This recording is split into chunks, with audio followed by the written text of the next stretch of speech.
Welcome to all of our listeners and those of you who watch us on our YouTube channel, Rethinking Freedom. Thank you so much for joining us for our first episode of 2025. Today is January 6, 2025, and I am so excited about the guest that we have today. He is someone that I heard speak at a conference, and I immediately knew that I needed to introduce him to you, our audience. And I'm sure from your comments, once you listen to and engage with our show today, that you're going to agree with me as well. My name is Aya Fubaranelli. I am the host of Rethinking Freedom. This is not just a show, it's a movement. It is a movement to get us to rethink what it is that we think we know and to really start to identify what freedom looks like for us and what actions we are going to take to bring that about. So today we have a really interesting topic for you. It is decolonizing the African mind. And I want us to just start by understanding that Africa today, I would say, is not just the past. When you understand that almost everything you see today with human beings originated in Africa, whether you talk about science, or you talk about mathematics, you talk about the first writing systems, or even any of your forms of spirituality. We can trace all the Abrahamic religions back to the continent of Africa. I will say we are also the present. Definitely, if you look at all the minerals and resources that are being siphoned out of Africa, that power the rest of the world. And definitely when you look at the birth rates across the world, Africa is the future. Nonetheless, we are at a place where, despite Africa's abundant resources, our rich history, our boundless potential, the shadow of colonialism lingers. It manifests itself in our education systems, our governance, economic structures, and even the ways we see ourselves. From the erosion of our indigenous knowledge to the undervaluing of our cultures and traditions, the remnants of this psychological colonization perpetuates inequality, it perpetuates dependency and division amongst Africans on the continent and in the diaspora. But here's the truth as we rethink freedom. We are not bound by these chains forever. True liberation begins within by reclaiming our minds, celebrating our heritage, knowing our history, and redefining freedom on our own terms. And so today we have an incredible guest that I would like to introduce to you. His name is Kwabena Obeng Darko. He is an African entrepreneur, engineer, speaker, and author. His books include Perspective, How to Develop the Mindset to Start and Build Your Business. Many of us need that. If you just celebrated Kwanzaa with us, you know one of the principles is Ujamaa. It is collective economics. He also has a book titled Streamline, How to Teach Yourself Money. And he has 7 other books. I think you have 9 books in total. So this is a very busy man, not just busy, productive, making changes. And he's going to tell us more about what he does. He loves to share knowledge on African history and dignity, entrepreneurship, financial education, personal development, sales, systems, customer service, real estate. You can find all of this and more on his YouTube channel, Obeng Darko. And we'll have all the links for you to connect with him in the description, especially for those of you who come over to our YouTube channel to get this information. And of course, while you're there, please subscribe, please like, please share.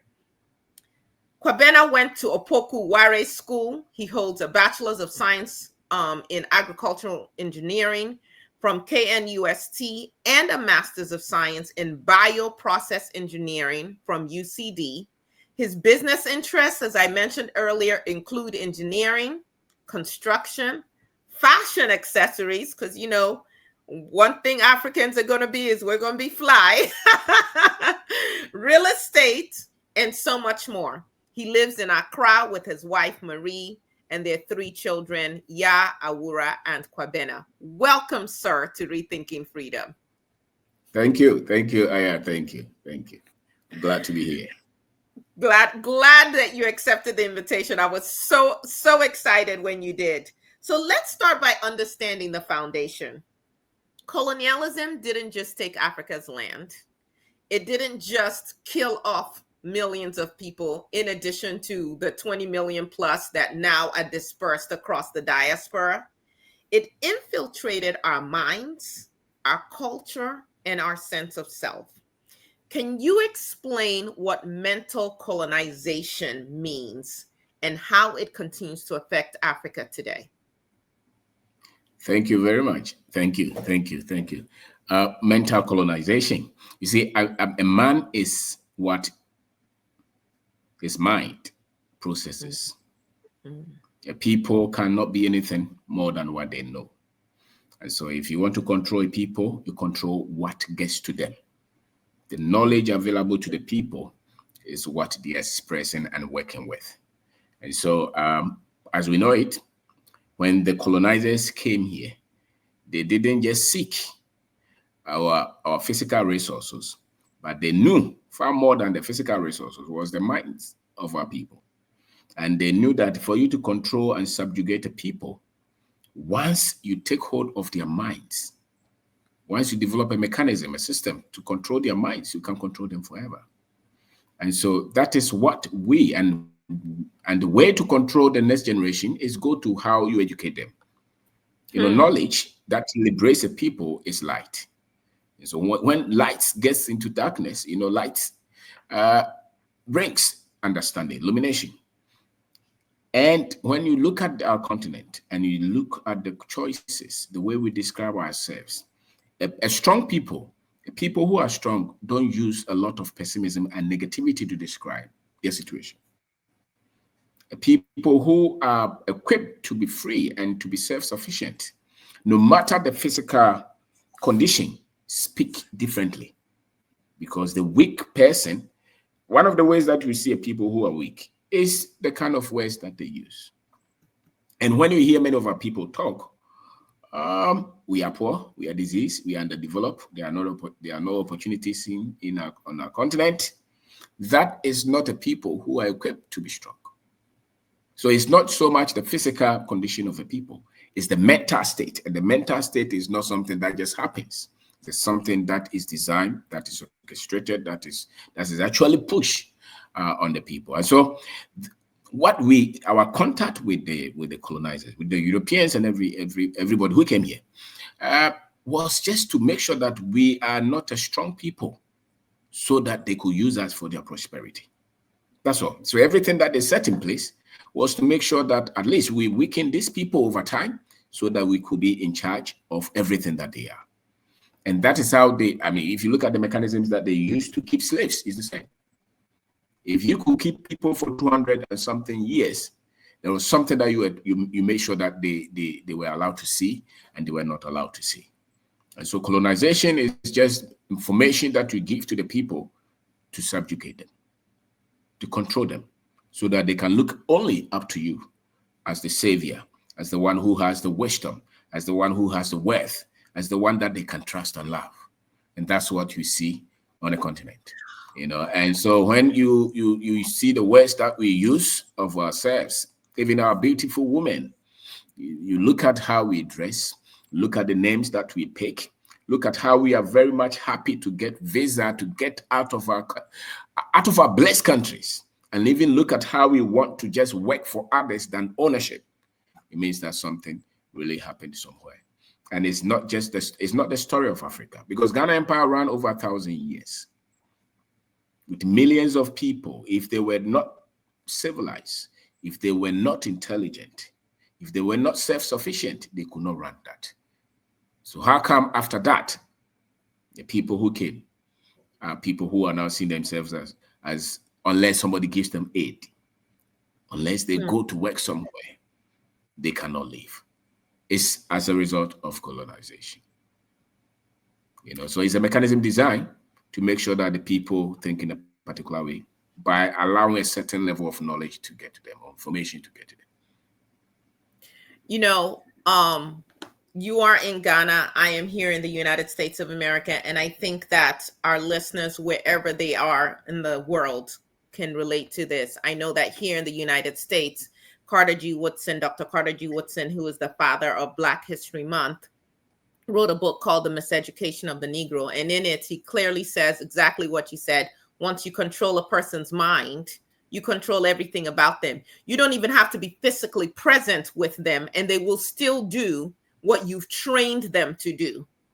And so if you've trained them to think of themselves as inferior, that is how they will act. And, you know, I have children who are teenagers and young adults, and there's all this music that they're listening to now. And sometimes they call me, actually, a lot of times they call me old fashioned, but I'm always challenging them on the words, the lyrics, and the music they're listening to, because there's no other group of people that I'm aware of who use such derogatory words and terms. So when you talked about the language we use, how we describe ourselves, and you're thinking, oh, it's to a nice beat, it's okay, I can dance to this, but you're really the entire time denigrating and beating yourself down and programming yourself to be the thing that they want you to be, which is just to be able to serve, as opposed to, as you were saying, own and be your own person and create your own freedom on your terms. And then something you said just cut me to my heart when you said they teach us who to trust and who to love. And so you have a system where we distrust ourselves and trust the people who have pillaged our lands and who continue to wreak devastation on us. That is a crazy mindset. And this, I would say, is done not just through the quote unquote formal education, which I'd like you to talk a little bit more about your education in Ghana, but also through religion. So can you expound a little bit more on that? Yes. So in Ghana, okay, so I was born into an Akan family, Asante specifically. We are matrilineal, so you trace your tribe, so to say, from your mother's line. So both my parents are Akans, both my parents are Asantes. You will speak the language, you speak Chi at home, but when they decide to send you to school, they will start to teach you another language.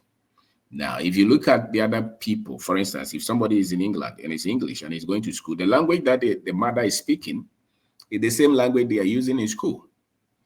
If you see an Arab man, the same Arabic is being used at home and the same in school.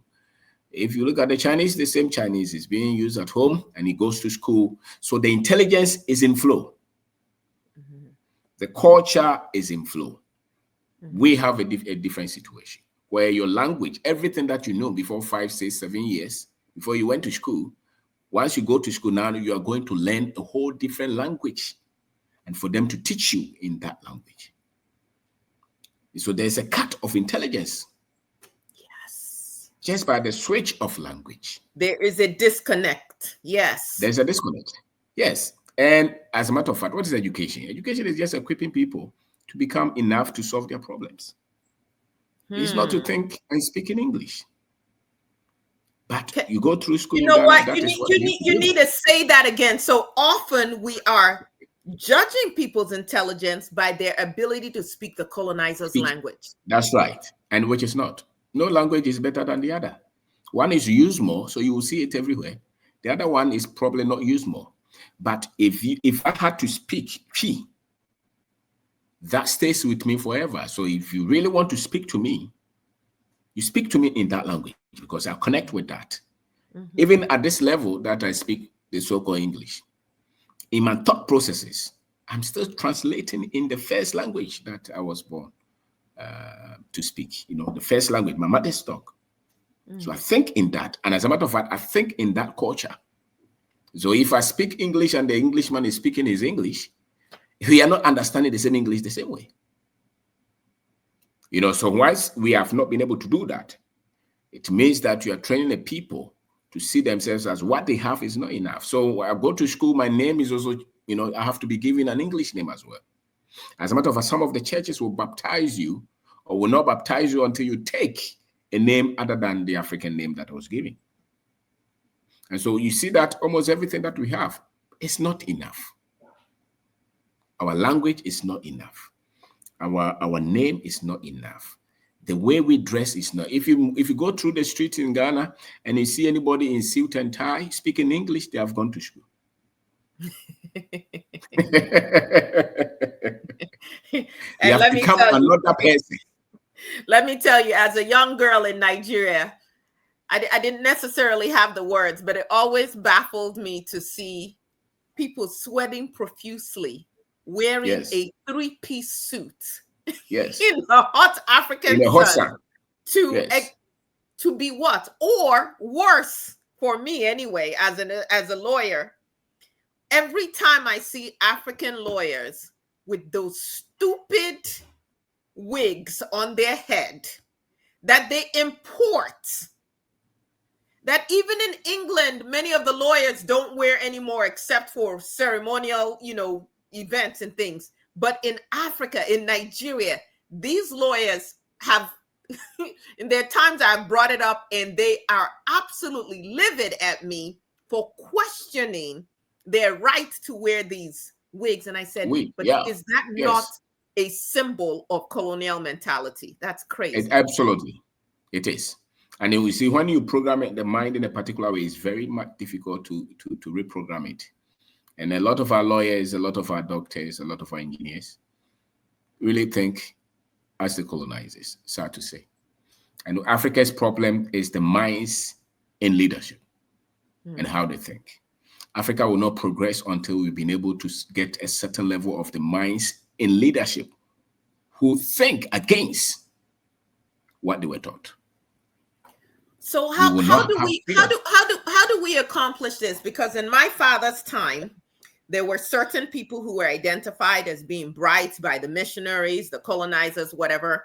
They took those people. That was the first wave of the African brain drain. Well, we actually might say it's the second wave, because the first wave was the Ma'aka, the slave trade, if you will. Yeah. I don't call it a trade. It was the kidnapping, the genocide of my people. The second wave would have been right before independence, quote unquote independence, and shortly after that, when they were identifying the middle managers that they were going to train, quote unquote, abroad, and then bring back to Africa to run things in their stead. They're still running things. It's just the black faces now running it. So my father was part of that brain drain initially. He ultimately dealt with so much discrimination in England, in Canada, and in the United States, and eventually made the decision to move his family back to Nigeria. And I ended up going to elementary school and secondary school in Nigeria as well. But what I'm seeing today is some European countries very aggressively recruiting our doctors, our nurses, teachers, engineers, architects to come over to their countries to fulfill the needs that they have. Meanwhile, our countries on the continent do not have the people that we should have, that, who have been educated to provide services. So even within my own family, of course, I'm here in the US, but I have nieces and nephews, brilliant young people, some of them master's degrees, all architects, all that, and they have now moved to Canada, because Canada is very aggressively recruiting people. Are you seeing the same thing happening in Ghana where you are? Same. Nurses, doctors, teachers, engineers. They say that they want to go. You see, the programming is so heavy. They watch TV and they see Canada, all these nice buildings. They see England, America. If you have never been there, many of them would want to see that, would want to experience that. Because you see, even if you go to church, the God picture or Jesus picture there, who has ever seen Jesus? So why should we in Africa have a Jesus that we all have not seen as a white man? The angels that we have all not seen cannot be African. They have to be a white person. The God that we have all not seen has to be a European. It's not this is a creation. Is a creation to make a people look up to certain people. And if you really study the foundation of the European wealth is based on race. Sacrifice one race for us. Mm-hmm. That's it. Sacrifice one race, let them become slaves, use their resources. And so that process that is set in place has not changed. The young man in Ghana who thinks that he's a doctor in Ghana, so when he goes to Canada, he will be accepted fully in that system. He is oblivious to the fact that that system sacrificed him. So that system is still not ready to treat him as a full human being. He doesn't know that. He really, when you are here, and because of the education that you are giving, as a matter of fact, if your sense of history is weak, you really don't have an education. That is You just don't exactly know. right. And that's what we are going through. The kind of a history that they taught us in our schools, that history is not enough for any people to stand up. A people's strength is equally measured by the strength of the history that they know about themselves. And so if the history is weak, you can always subdue those people. It doesn't matter whether they know international law or thermodynamics or calculus. Those things don't, you can't identify yourself with calculus. Like, identify yourself with the sense of history that they taught you. You were talking of your father and the community you come from. That's history.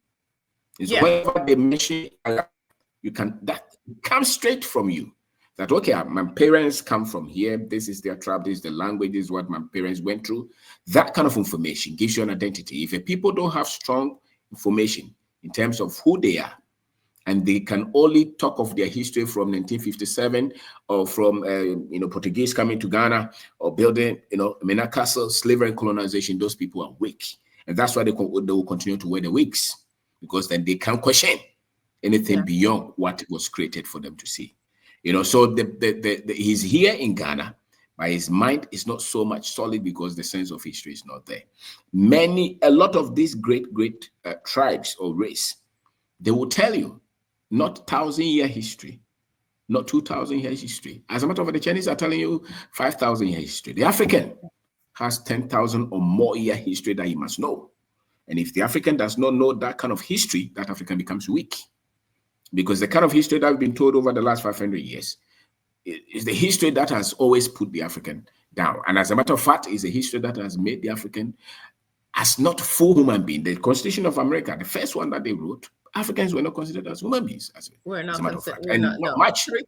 Three-fifths of a human being. Yes. That's right. And so if that constitution, which was so-called amended, but the structures and the thought processes of the creators have not changed. And that's why we still find it difficult to bring a major shift to them, because we are not seen as humans. And so our people, whether we like it or not, many of our people without the right information don't really see themselves as full human beings. And that's why the young man in Ghana would want to go through the desert, and you tell him that you can die, and he says that it doesn't matter.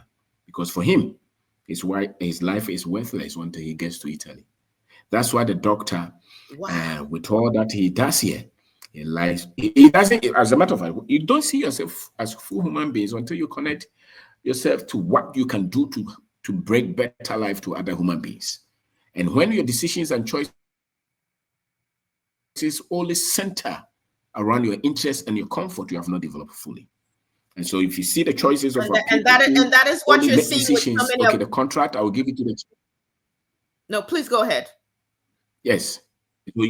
Yes, and so you see the choices of the politician, where he wants to take the money and give the contract to the foreigner because it's not mature. His sense of history is weak. He thinks that his impact or his influence or his success will come from the money that he only has to take, because the sense of history is not there. And it's because of the education that he was given, which actually deny his very existence. So that kind of education given to him, because he's so weak, now he wants to stand in the sun. It's raining. He's still in the queue, waiting for visa to get to Canada. And he's saying that he's struggling in Ghana, but he's paid $20,000 to get to Canada. How many Canadians without credit card and mortgage and car loans can cough out $20,000? They don't have it, but we have it here, and we still think that we are poor. It's more than that. It's the information that we have about ourselves and about the world as well. I hope that people are taking notes and they come back and re-listen to this, because there's so many important things that you are saying that should really get us to examine what is it that I think I know, and where did I come from? Where did it come from? And who is it serving?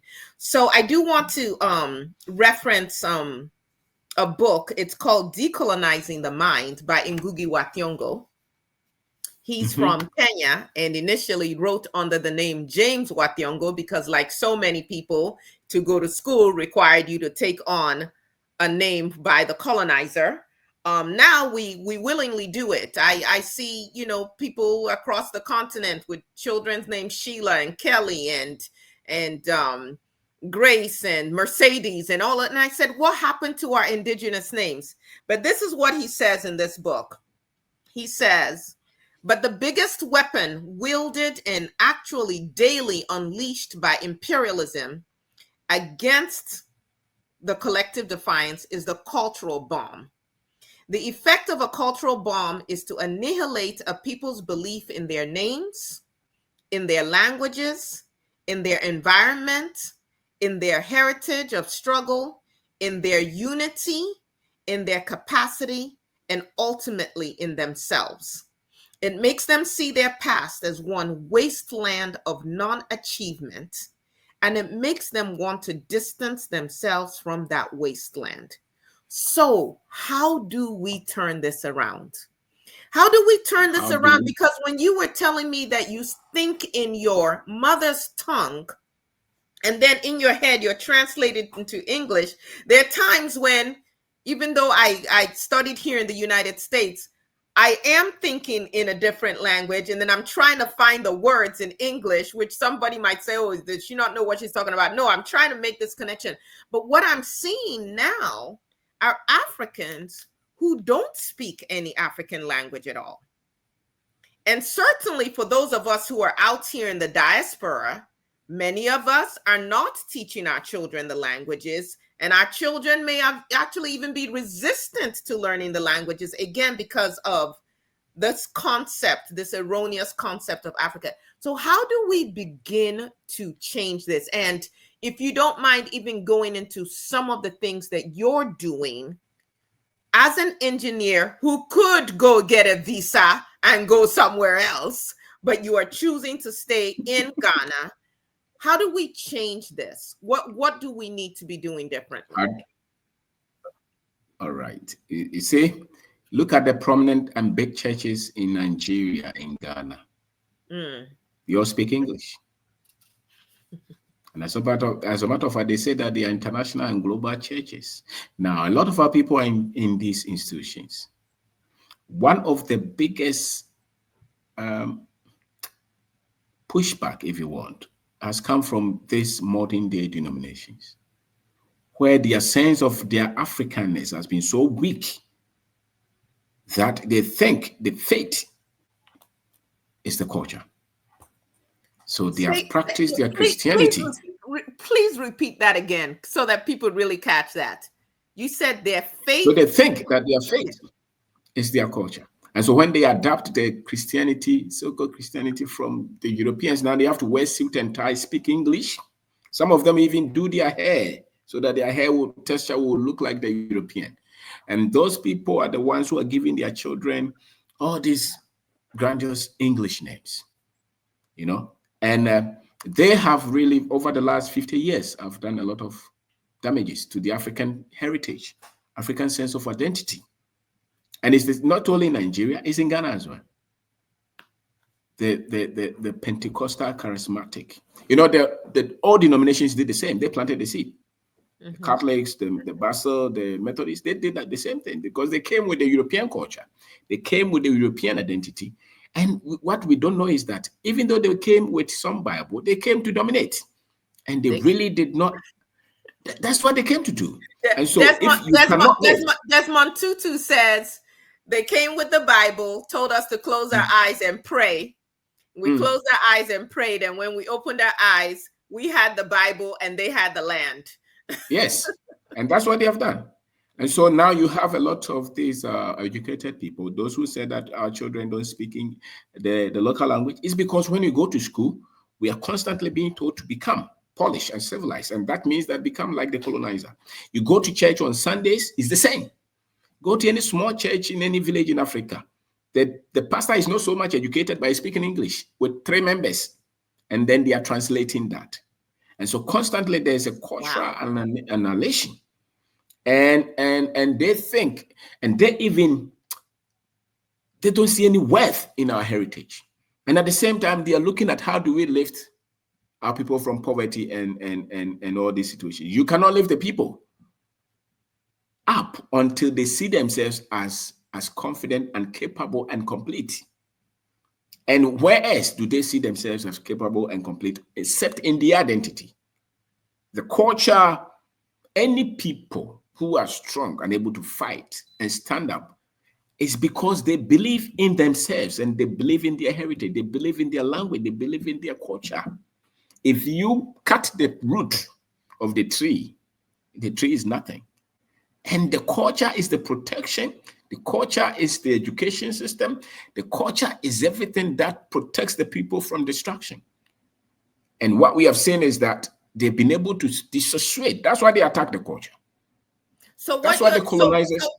So what you're saying is, because there's lots of information out there about we need investors, we need foreign investors into Africa, we need more money to come into Africa to build up the infrastructure and all of that. You're saying that's not really the main thing. No, that's not. Change the trajectory of Africa and get back to wholeness. That's right. You see, Africa does not need investors to develop.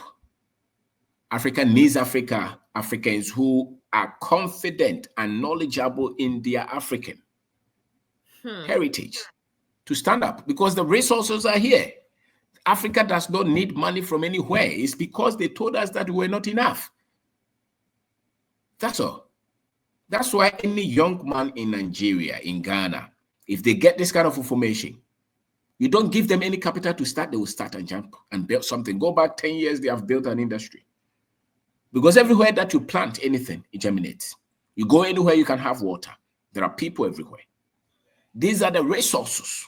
The only problem is the mental processes, the conditioning, the information that we have. We live in wealth. They don't live in wealth. That's why they were looking for investors. We live. So the language that Africa needs investment is a lie. Africa needs confident, proud, courageous Africans to just lift what they have and build. So we will wait forever when our minds are on people should come from somewhere to come and develop us. That's a strategy. It's not true. To come and save us. It's not so much the truth. Yeah. And that's what we do with our programs, many of our radio programs, and we actually do them in P. We don't do them in English. I do English. Even in my channel, when I started, I was speaking English. Then we switched to the language, because I think the very things that we need to open the minds of our people should not be in English. I agree. It should be in the language that our people understand. I agree. Yes, and now we teach finance, we teach business, we teach thought processes, we teach personal development, the importance of our history, identity in our language. And I can tell you that young men in villages, in towns, there are so many of our people who have come from abroad to stay and live in Ghana now, because now they see themselves as a different people. And so you can't change a people's life until they start to see themselves differently. And the information to make sure that they are confident, because all that you need is courage and knowledge to build. And that knowledge or that courage will never come if they don't know who they are, they don't know their history. And so that's what the African needs. Once the African gets that, they can look back, because their eyes will start to open. So I've heard so many people just call us to say that, listen, there was this man in England, and somebody showed him some of our videos. He said, now I see myself as a human being. I've never seen myself like that before. Wow. A lot of our people weep within. They question, even if they are human beings.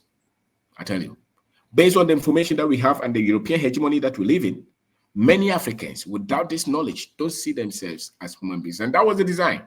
The design was that you will never see yourself as a full human being. Mm-hmm. And many of our people, without this information, don't see themselves as full human beings. They even think that God cursed us. Well, let me share this quote from a mentor of mine. He's now an ancestor, John Henry Clark, and he said this: "My main point here is that if you are the child of God and God is a part of you, then in your imagination, God is supposed to look like you. And when you accept a picture of the deity assigned to you by another people, you become the spiritual prisoners of that other people." Absolutely. Don't you see that confusion everywhere? Especially on the continent. People in Yeah. sit and tie lifting their hands to God to come and change their finances for them. What? No, sir. Giving their finances to the church. Giving their finances, the little they have to the church, Yes. and then saying, but God, you will bless and multiply Me, this. that's right. And yes, While the pastor drives off in his latest car or buys another absolutely. jet plane. Yes. Yes. Because you can only do that to a people who don't know themselves. Mm. And so they are not able to question the very system that's enslaving them. So And so so they are, how do I know you're doing things, and I'm so glad, and somebody else is going to hear this and also do this in other countries as well. And for those of you who are listening who are in the diaspora, all of this still pertains. How are you being mentally enslaved where you are? And what are the ways to reconnect to your identity? To remember, Ayikwa Ama has a book called Remembering the Dismembered Continent. And his whole goal with all of his books, as I've read them, is to get African people, wherever we are in the world, to reconnect to our memory of who we are and not who we have now been told that we are.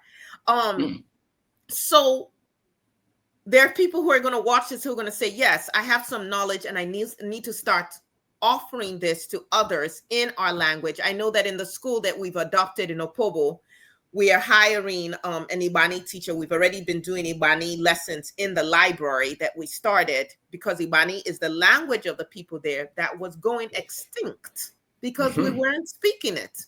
And so we're reintroducing it, and we're saying we want to start at the nursery and elementary levels, because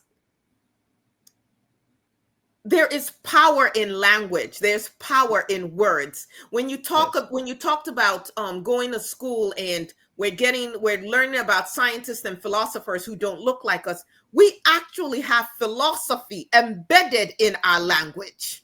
that's right. But and many of our philosophies, our proverbs, if you will, I know that when I try to translate them from an indigenous language to English, they don't make a lot of A sense. lot of If sense. I say, so in Igbo, if I say "Ana bana hiot lensin," also, if I try to translate that to English, it's like you can't. I'm trying to do the translation in my head now. Literal translation would be, you can't outrun your buttocks. And someone will look at me and say, what is that? What does that mean? But in our language, when I hear it, I understand the meaning, which is wherever you go, there you are. You cannot run past who you are. Who So you you've are, got to work on you first, because no matter where you go you will to, show up. you will you will meet yourself there. That's right. But when you don't speak the language, you miss out on our own philosophies, our own ways of being. When we talk about, in Kenya, you talk about Ubuntu, and you talk about because of you are, I am. It's a different way of seeing the world. There's another saying, "Ebe beru go bere nkesi beye bene nkukwaya." If the hawk perches, if the dove perches, and the one that says the other one shouldn't perch, let their wing break. The idea that we should work together, that there should be unity. But it's so hard to translate those kind of things in English. And so as I look at the continent, and I think we're at a really pivotal place, there are books being written about Africa being China's second continent. We're constantly looking outside of ourselves. What are some practical things that someone who's listening now, if they're on the continent, what are some practical things they can start doing to help us reshape our minds? If they're outside of the continent, what are some practical things that they can start doing? Some of the things that I've learned, obviously, as engineering student, the history was absent.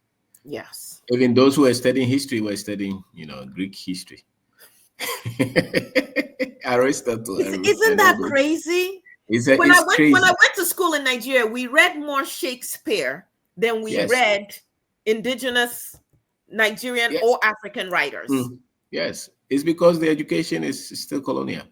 And so I would say that in the now that we have technology, so especially, I think there's a lot that has changed since 2020. And it's because of the spread of social media. Mm-hmm. So whatever that we have, whatever that we know, now there's a tool, at least, for us to just let whatever we know out. There are African historians like Dr. Henry Clark that you mentioned, Yes. or Dr. Kwame Nkrumah's books, or Yes. Dr. Molefi Asante. All these great minds, their books are now on YouTube, on the internet. Let's get them.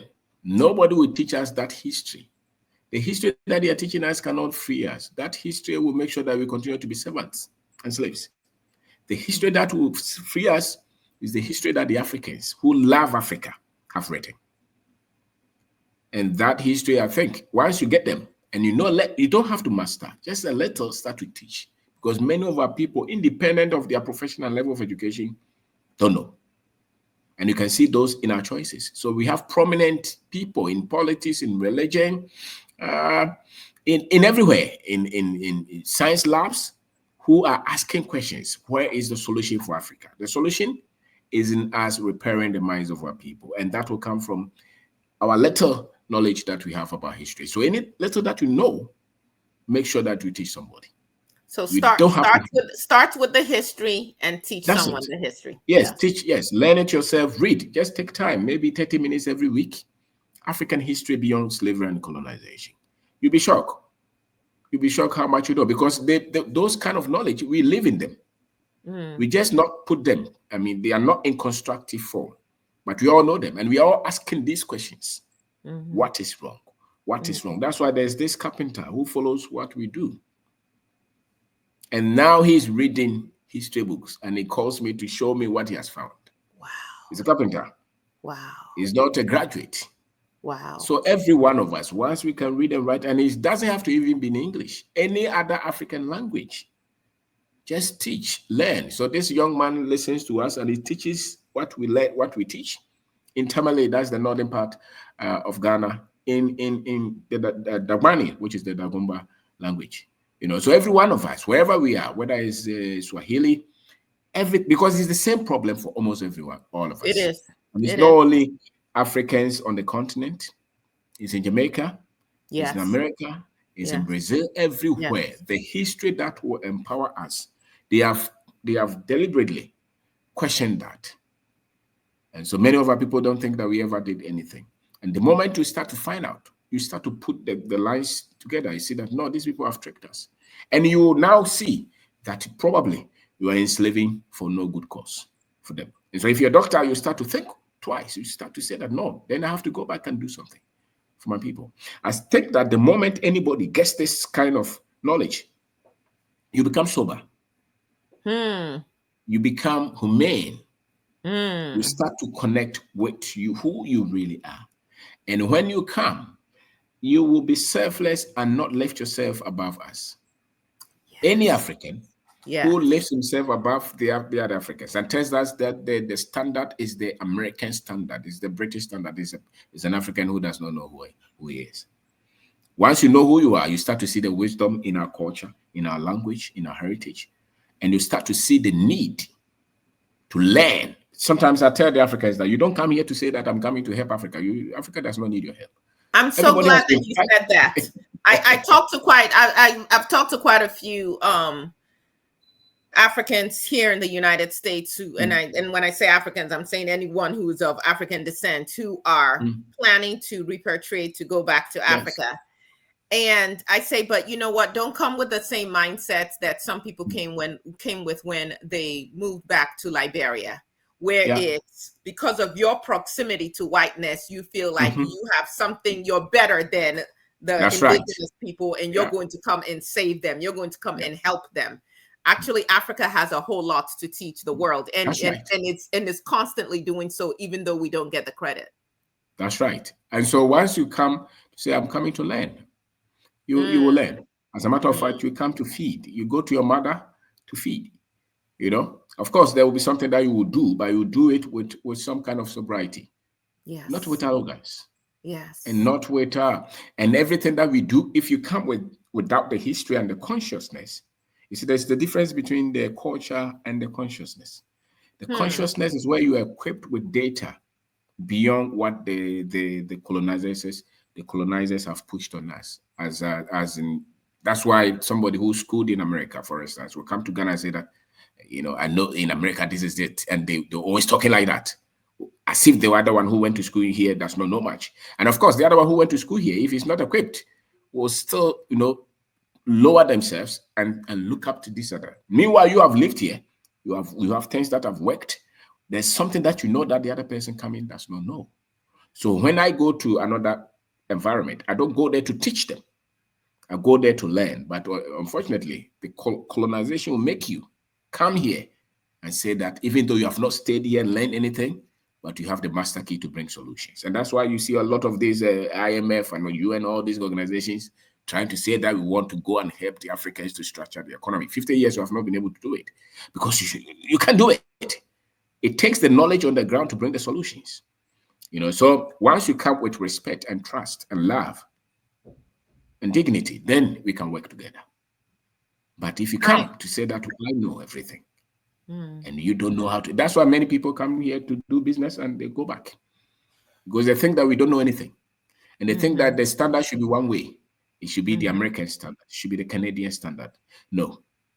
And so once you pay attention to the wisdom that we have here, you will know that, listen, if the kind of mechanisms that they have put on the way of Africa, if those mechanisms were not there, Africa would develop. Africa's problem is not can you please say corrupt more? Can leadership. you please say more about that? Yes. Yes, it's not corrupt leadership. Look at America, for instance. If Africa, let's say, switch it. If Africa, had FBI, CIA, these embassies all over with their military with the looking with into the with the everything. military bases all across Africa. Or Yes. that's it. If those things were in America, you think America will move? If you haven't had over 300 years of free labor and free intelligence. So if you switch it on Africa, you'll be patient. We have our challenges, no Mm, doubt about that. mm. But if you really, really lift the load, Africa will just grow. So it's not But they so much. but they are not going to willingly lift that load. That's right. The So that's why the colonizers are African. not going to willingly lift that load. And something else, I believe it was John Henry Clark, or maybe it was Malcolm X who would say this, is a people that will give their children to their oppressors to educate are not not a very smart people. And that's No. essentially what we do. I was just Mm, talking to a friend who was thinking she lives on the continent, and she wants to bring her preteen children and put them in a boarding school here in the US. And I said, I can't tell you what to do, but if you ask me my opinion, please do not do that to your children. They are going to come into an environment that is going to make them feel that they're less than. And it doesn't matter if they get all the A's in the world and acquire all this other knowledge. If they are infected with an anti-Black virus, it will cripple them for life. yeah. So leave them where they are. Let them grow and train up where they are. I went to secondary school in Nigeria, and when I came here, I was actually further ahead than most of my American peers Mm, because there was a level of excellence that was required of me by my African teachers. that's And when I right. came to this country, they did not expect me to be smart. They did not expect me to excel. Yes. And I actually had to fight through that. But if I did not have the grounding that I had in my humanity and in my ability to excel, that I was an intelligent person, it would have been fairly Yes, it easy would have been other to buy way. Yeah. into their notion of who I am and what I'm capable of. Mm. Yeah. It's true. And you know that a lot of these parents don't have this kind of level of intelligence or level of information. Yes. So they just think that the child will come here and be a medical doctor and that's enough. No. You can't even actually live your fulfillment and peace without this kind of information. And so that's why you can see prominent Africans in America, in all Yes. these countries. When they speak, you can see that they are miserable within, in spite of all the professional success that they've achieved. They're not proud of where they come from. And we've built little. We work for others. Yeah, you see? And so the information is so key. And we have to find a way to make sure that So it's not only in English. you were making the distinction between consciousness and culture, and I interrupted you. Yes. I apologize. All right. So the consciousness is built on your sense of history, the depth of your history, so that you can know that your philosophers will not be Greeks. Your philosophers will be the Africans before the Greeks. Mm-hmm. And the very examples that you say in science and management, in every other field, in law, you will see that you look for the Africans and their wisdom. Yes. Those will be your reference point. You can compare with others, Yes. but you will not speak only from their world. Yes. You speak from your world as well, because the Chinese man is speaking from his world. Yes. The prominent, proud, confident Chinese diplomat is speaking with that level of intelligence.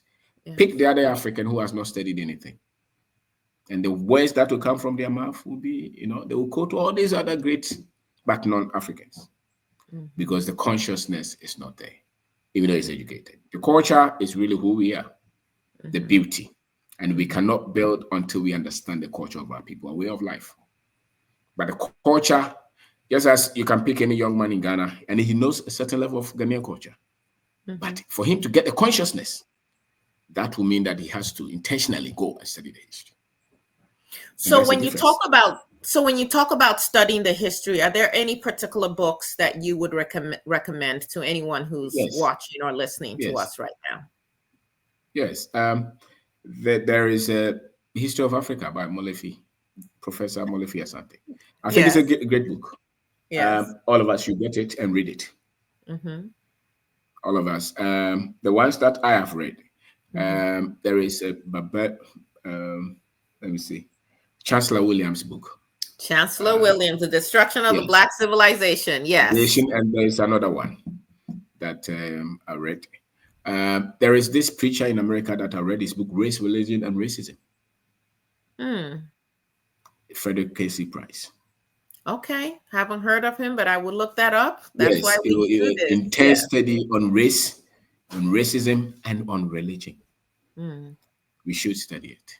Okay. There are other books, my friend. Obi is The Rebirth of the African Consciousness. He's a young Nigerian. Obi Ayo, his book, very intense. It's a good book. There are so many other books that, but yes, I often point people to. I'm looking at one. Looking at a couple now. Pre-colonial Africa, by Shekanta Diop. If you definitely want to go study Shekanta Diop, anything by Ayikwe Ama, I would definitely recommend. There's another book that I have here with me by Chinwezu, Decolonizing the African Mind. That's right. And since you kept mentioning Molefi Asante, I'd actually pulled this off my shelf. This is called The African Intellectual Heritage, a book of sources. And Molefi Kete Asante is one of the that's right, the authors on this as well. Yes, he's a great man. And a lot of their videos on YouTube, even if they don't like reading, they should just go to YouTube. Dr. Ronoko Rashidi, Dr. Ben Yohakunin, John Henry Clark. Yes. Yeah. I think those are the information that we should have had. Yes. Yes. We should have had when we were growing up. And we didn't. And so it's not complex. It's not so just watch one or two, listen to one or two. You will see that there's so much that they have hidden from you that you don't know. The Asantes in 1900 said that they were not going to allow the colonizers to educate their children.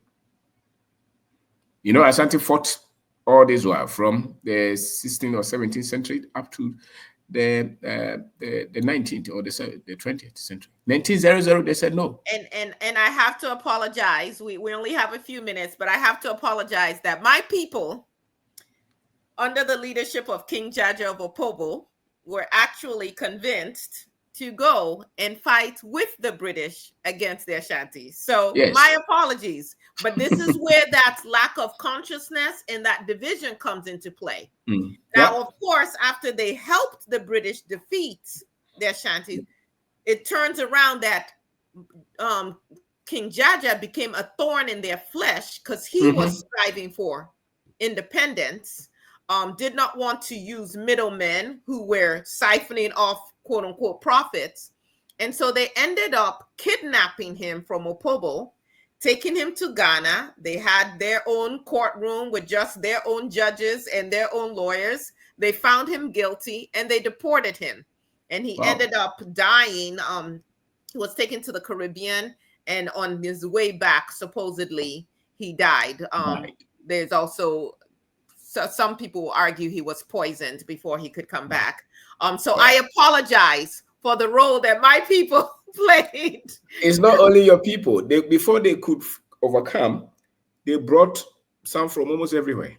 Yes, they did. And then even some other Ghanaian, tribes.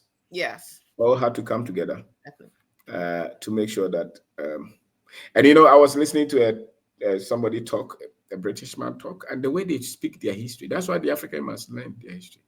They will always speak as if slavery and colonization didn't contribute to anything that they have become. Exactly. That is so disheartening. They so trivialize the impact. I'm sorry, go ahead. I was going to say we only have a few minutes left, and I have to ask you these two questions, if you could answer them quickly. One is, so what gives you hope for Africa's future?